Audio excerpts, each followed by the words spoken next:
a type A personality would be like, if you, for an example of a person, you could think like Alex Hormozy or David Goggins. Yeah. That would be very example. Like type A, just like rough, gruff, let's go get it, let's get after it. You know, like people that you're very much used to from like the gym. Yeah, totally. You know, gym boys are like from my coaching when I was part of my like a mentorship program. Right, with the academy that you're a part of. Those people were the most type A people I've ever met. Yeah, I'm sure. Like, there's a bunch of type A's all in the room. Yeah. Very hypey, very like so type A. Let's just get going. And then a type B, for an example, I was thinking like a Rick Rubin. He's someone that works with a lot of musicians. He's worked with like the Red Hot Chili Peppers. Okay. Which anyway, just to kind of read just the actual definitions I found, just to kind of put it out there, so we kind of are both. So we're all on the same page on what a type A and type B is. So people with type A personalities are often ambitious, competitive, and aggressive. They are often highly motivated, have a strong work ethic, and are concerned with a status, typically. They are also known for being impatient, a bit hostile, and constantly seeking control. Those are the negative sides, right? It's just kind of showing, like, you know, anybody can be motivated. This is just very naturally them. Mm-hmm. Anybody can be impatient, but this is more naturally of a type A person. So that's like the positives and negatives of that type. Type B, people with type B personalities are often more laid back, flexible, and patient. They are often empathetic and compassionate and are good at building relationships. They are also known for being creative and expressive and valuing quality over deadlines. But that also means that they're also, you know, in a, like the laid back, flexible side could also mean lazy or aloof or just not giving a shit about anything kind of also stuff. That's the more the negative side of what a type B can be, which brings me into the quote that kind of started it all here. The one quote I do have from that podcast, from the Chris Williamson podcast, where he says, type A people have a type B problem and type B problem have a type A problem. So it's kind of reminiscent of my whole extrovert introvert analogy or example I shared before, where every extrovert learning to become a bit more introverted in life, and every introvert learn to become a bit more introverted in life, clip of that or one. extrovert in life. Yeah. So like, anyway, you're trying to find the middle spot, and then when he shared this, I thought about this already with the introvert extrovert thing, but I never thought about it. I feel like this is more detailed because like a whole type, it's a whole type of personality. Like an introvert's just one thing. This is the whole type. Mm-hmm. So it's like, I just think it's very, very helpful to see life through that framework and being like, hey, where are you? And then to know that like, hey, well, like, then the other side, that should be what you're focusing more your time on, because the other one will more naturally come there. I think that, I mean, with this whole type A, type B, I'd never really thought of this perspective. Like, I don't know about the people listening or about you, but the whole concept of type A versus type B really hasn't been in my head. I've thought introvert, extrovert, but I haven't really related that into business very often, or into like what it means for you as a person in your like day-to-day actions or work. So like, this has been a really interesting thing when you sent me the podcast earlier today to like inspire and give me an idea of what the topic was going to be about. Because because like, just for those of you listening, like Dylan sent me this Chris Williamson podcast and was like, okay, before you read the actual show notes that you came up with, I actually listened to the episode and at least the first 10 minutes of it. And so I did that, and I didn't peek. I didn't look at your show notes beforehand. And I remember right when they started talking about the type A versus type B people and started describing them. And then when I heard the quote, I was like, I bet this is exactly what Dylan's thinking of the podcast is going to be about. Yeah, that quote. Because it even provoked my thinking as well. Like, that was a really, really good start to a podcast episode because of how cool that topic was and how it came to be. Because it is really interesting. I mean, if I look at myself, I can see parts of both, right? As I'm sure most people can. Most of us should be able to. Yeah. Kind of like if you think of the introvert extrovert thing, most people can have a general framework. I know I do have for a long time this general like where I am on the scale of introvert extrovert, but this is a whole new scale kind of think about, completely right? Different. Yeah. They are connected in a way. Like I feel like introverts are more likely to be type B, the more patient, the more to themselves, the more, but not always. I think it's just more likely.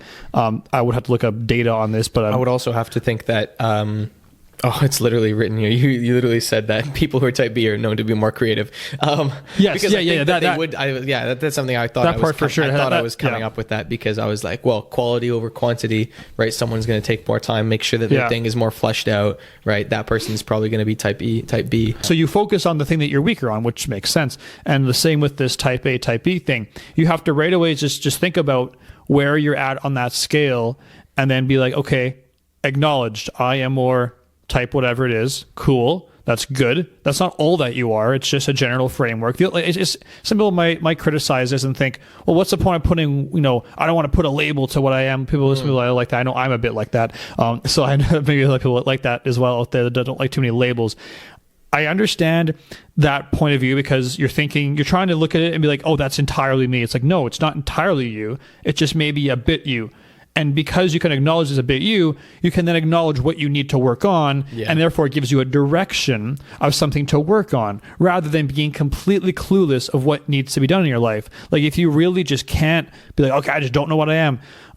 You just have no idea where to go with your efforts, with your like what to focus on. But if you do know where you're at, okay, well, you know what? If I'm a bit more type A, that means I need the message of how to like actually chill. You haven't started, right? You've had the idea of starting for a year. Like you've wanted to make a change for a year, right? You've wanted to do this, but you haven't, even though you've been thinking about it. But that thinking about it isn't actually doing it. I'm pretty sure Chris Williamson also has a quote that's like, thinking about doing the thing isn't doing the thing. Dreaming about doing the thing isn't doing the thing. Writing about doing the thing isn't doing the thing. And he lists like 12 things in this clip. And he's like, the only thing that's doing the thing is doing the thing. Right. Yeah. And I'm pretty sure that's a Chris Williamson quote. And so it's funny that I'm talking about this, and the video is about a whole different Chris Williamson quote.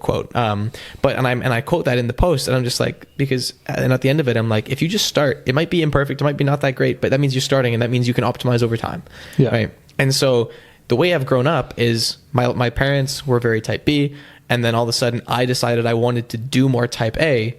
Right, I wanted to live more type A, and now I've kind of mishmashed that into what I think I am. And I mean, not my lifestyle doesn't always reflect that. I think the natural things that I don't do are the type B things that I should do, but that that I've kind of pushed into both of those. Yeah, because I would definitely see you as a person who, because like you said, what do you have to push yourself and try to do more, the things that would make you more on the type B side, like the things that make you go and sit back, contemplate, relax, get your thoughts together. You have to probably plan for that, push yourself to do that, versus the things of like a let's go kind of stuff, like the run, like just the keep moving, keep going. That stuff probably comes a bit more naturally. Like yesterday, I had I was really tired by the end of the day, and I was like, I didn't really have a great day, and then I went straight to the gym after work and did cardio for 1 hour. And that just got you better. Oh yeah. Right. That was great. That's exactly what I needed. Yeah. And there's a place for, like you to lean into your strengths too, when you're feeling down. What I'm saying is that was easy, right? Yeah. And that was your strength. Exactly. So that's why like there's a place for when it's like, it's still good to know what you are, and you can just lean into that. Be like, okay, but I know at the end of the day, I'm this, so I can just lean into that. Because like I'm so tired of those type A messages. Like I'm so tired of them, and maybe it's just because I'm just fed them all the time, like overly fed them. I'm tired of them too. And I like to think that when I talk about us being a relatable business podcast, trying to be more middle of the road, trying to be more something that's a little different than what's all out there, I feel like that's actually the space that we could fill the gap of a bit more. Obviously, we'll have a bit of the classic stuff in here too, but I think I really want to try to target people who are tired of that message and are ready to hear a message of like, well, how about if I've like already been working a lot on this stuff and I feel like I just lack direction? Or how about if I know I could work on this thing, but I feel like this thing is going nowhere. Like how about these other more nuanced situations where it's like the answer isn't just to put your head down. The answer is to actually put your head up and to look and to think and to contemplate I think that what's going on in your life. There's probably a lot of people who are out there and even listening who, would think that they're type B, meaning, well, I'm type B, that means I'm not good at starting a business. And if you're now saying, well, I think you're not, if you think you're naturally more type B, whereas you felt you were conditioned to believe you were type A. I think that's how I'm coming to here. And that if you were actually more type B, well, that actually now undermines the concept that type B people are now worse at entrepreneurship. It's just that they're probably less likely to think they can do it and are less likely to commit to it because they don't have the type A personalities. Yeah. Right. And they're usually probably more introverted and that kind Exactly. of stuff. So even if they are doing businesses, they probably don't talk about it. Yeah. They just do it. Yeah. Right. And which honestly, that's kind of a good thing. That's great. Less Yeah. talkers, more action takers. Yeah. So even though again, you also don't typically associate type B with being action takers, but they still are, but they just they- would take a lot of thought into exactly. it first. Yeah. And a type A person might fail more in different businesses because they might just be all willy-nilly, try this, try that, try this, try that, try that, try that, whatever. But a type P person is like, man, I'm really passionate about this one thing, and I don't know if it would work. And then someone who's type A can help teach them, yeah, go for it. Go all in, man. Do it. Finally commit, right? And then the type B person can be like, you know what? That's the push I needed. And then they go into it.